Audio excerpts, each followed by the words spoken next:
Greater Bengaluru integrated township ರಾಜ್ಯ ಕಾಂಗ್ರೆಸ್ ಸರ್ಕಾರದ ಮಹತ್ವಾಕಾಂಕ್ಷಿ ಯೋಜನೆ ಸಿಎಂ ಡಿ.ಕೆ. ಶಿವಕುಮಾರ್ ಅವರ ಈ ಒಂದು ಕನಸಿನ ಯೋಜನೆ ಸುಮಾರು 20,000 ಕೋಟಿ ರು ವೆಚ್ಚದಲ್ಲಿ 9,000 ಎಕರೆ ಪ್ರದೇಶದಲ್ಲಿ ಈ ಒಂದು ಯೋಜನೆಗೆ ರಾಜ್ಯ ಸರ್ಕಾರ ಮುಂದಾಗಿದೆ.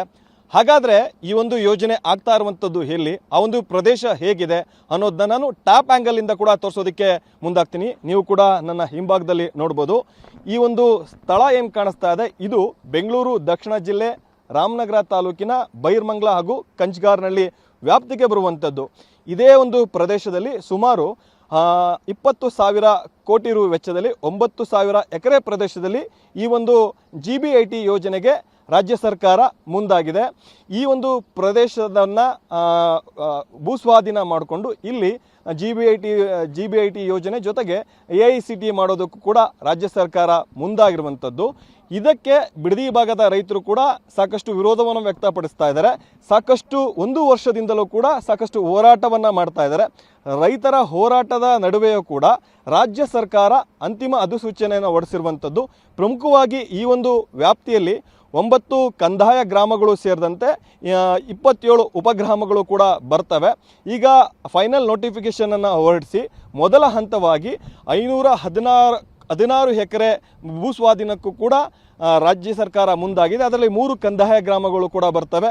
ಕೆಂಪನಹಳ್ಳಿ ಪಾಳ್ಯ, ಒಡೆಯರಹಳ್ಳಿ ಹಾಗೂ ಮಂಡಲಹಳ್ಳಿ ಗ್ರಾಮಗಳು ಕೂಡ ಈ ಒಂದು ಕಂದಾಯ ಗ್ರಾಮಗಳನ್ನು ಭೂಸ್ವಾಧೀನಕ್ಕೂ ಕೂಡ ಮುಂದಾಗಿರುವಂಥದ್ದು. ನೋಡ್ಬೋದು, ಎಲ್ಲಿ ಕಣ್ಣಾಯಿಸಿದ್ರು ಕೂಡ ಎಲ್ಲ ಕಡೆಯಲ್ಲೂ ಕೂಡ ಹಚ್ಚ ಹಸಿರಿನಿಂದ ಕಂಗೊಳಿಸ್ತಾ ಇದೆ. ಪ್ರಮುಖವಾಗಿ ಈ ಒಂದು ಭಾಗದಲ್ಲಿ ತೆಂಗಾಗಿರ್ಬೋದು, ಅಡಿಕೆ ಆಗಿರ್ಬೋದು, ಬಾಳೆ, ರೇಷ್ಮೆ, ರಾಗಿ, ಈ ರೀತಿ ಬೇರೆ ಬೇರೆ ಬೆಳೆಗಳನ್ನೆಲ್ಲವನ್ನು ಕೂಡ ರೈತರು ಬೆಳೀತಾರೆ. ಜೊತೆಗೆ ತರಕಾರಿ ಬೆಳೆಗಳನ್ನು ಕೂಡ ಬೆಳೀತಾರೆ. ದೃಶ್ಯದಲ್ಲಿ ಕೂಡ ನೋಡ್ತಾ ಇದ್ದೀರಾ. ಆ ಭಾಗದಲ್ಲಿ ಕಾಣ್ತಾ ಇರುವಂಥದ್ದು ಅದು ರಾಮನಗರ ತಾಲೂಕಿನ ಯೋಗವನ ಬೆಟ್ಟ. ಇಲ್ಲಿಂದ ಕೂಡ ನೋಡಿದ್ರೆ ಬೆಂಗಳೂರು ಸಿಟಿ ಕೂಡ ನಿಯರ್ ಬೈ ಕಾಣುತ್ತೆ. ಏರಿಯಲ್ ರೂಟಲ್ಲಿ ನೋಡಿದ್ರೆ ಕೇವಲ 15ರಿಂದ 20 ಕಿಲೋಮೀಟರ್ ದೂರದಲ್ಲಿ ಬೆಂಗಳೂರು ಸಿಟಿ ಇರುವಂಥದ್ದು. ಬೆಂಗಳೂರು ಹೊರವಲಯದಲ್ಲಿಯೇ ಕೂಡ ಈ ಒಂದು ಯೋಜನೆಗೆ ರಾಜ್ಯ ಸರ್ಕಾರ ಮುಂದಾಗಿದೆ. ಎಲ್ಲ ಕಡೆಗಳಲ್ಲೂ ಕೂಡ ಹಚ್ಚ ಹಸಿರಿನಿಂದ ಕಂಗೊಳಿಸ್ತಾ ಇದೆ. ಕೆಲವು ಕಡೆ ಬೆಟ್ಟ ಗುಡ್ಡಗಳಿದ್ದಾವೆ, ಅದು ಕೂಡ ಹಚ್ಚ ಹಸಿರಿನಿಂದ ಕಾಣಿಸ್ತಾ ಇರುವಂಥದ್ದು. ಈ ಒಂದು ಪ್ರದೇಶದಲ್ಲಿ GBIT ಯೋಜನೆಗೆ ರಾಜ್ಯ ಸರ್ಕಾರ ಮುಂದಾಗಿದೆ. ಕೆಲವೊಂದಿಷ್ಟು ರೈತರು ನಮಗೆ ಯೋಜನೆ ಬೇಕು ಅಂತೇಳಿ ಈಗ ತಮ್ಮ ಜಮೀನುಗಳನ್ನು ಕೊಡೋದಕ್ಕೆ ಮುಂದಾಗ್ತಾ ಇದ್ದಾರೆ. ಮತ್ತಷ್ಟು ರೈತರು ನಮಗೆ ಯಾವುದೇ ಕಾರಣಕ್ಕೂ ಕೂಡ ನಮಗೆ ಈ ಒಂದು ಯೋಜನೆ ಬೇಡ, ನಾವು ನಮ್ಮ ಪೂರ್ವಜರ ಕಾಲದಿಂದಲೂ ಇಲ್ಲಿ ನಾವು ವ್ಯವಸಾಯವನ್ನು ಮಾಡ್ಕೊಂಡು ಬಂದಿದ್ದೀವಿ, ನಾವು ವ್ಯವಸಾಯವನ್ನೇ ಮಾಡ್ತೀವಿ, ಇಲ್ಲಿ ಸಾಕಷ್ಟು ಬೆಳೆಗಳನ್ನು ಬೇರೆ ಬೇರೆ ಬೆಳೆಗಳನ್ನು ಬೆಳೀತಾ ಇದ್ದೀವಿ, ಇದೇ ನಮಗೆ ಪ್ರಮುಖ ಆಧಾರ, ನಾವು ಜೊತೆಗೆ ವ್ಯವಸಾಯದ ಜೊತೆಗೆ ಹೈನುಗಾರಿಕೆಯನ್ನು ಕೂಡ ಮಾಡ್ತಾ ಇದ್ದೀವಿ, ರೇಷ್ಮೆ ಬೆಳೆಯನ್ನು ಕೂಡ ಬೆಳೀತಾ ಇದ್ದೀವಿ, ಹೀಗಾಗಿ ನಮಗೆ ಈ ಒಂದು ಯೋಜನೆ ಬೇಡ ಅನ್ನೋಂಥದ್ದನ್ನು ಕೂಡ ಹೇಳ್ತಾ ಇದ್ದಾರೆ.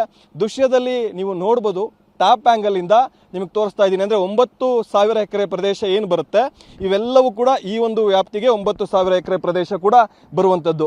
ಇಲ್ಲಿಯೇ ಮುಂದಿನ ದಿನಗಳಲ್ಲಿ AICTಯನ್ನು GBIT ಯೋಜನೆಯನ್ನು ಜಾರಿ ಮಾಡೋದಕ್ಕೂ ಕೂಡ ರಾಜ್ಯ ಸರ್ಕಾರ ಮುಂದಾಗಿದೆ.